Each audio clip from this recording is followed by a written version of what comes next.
Knallblå himmel, Jåttåvågen bruse, der er fotballfest.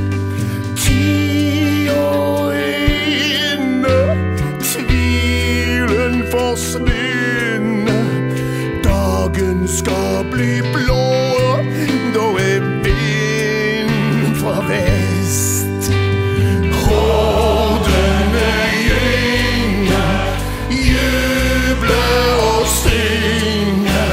Sammen skal vi løfte frem de mørke blå.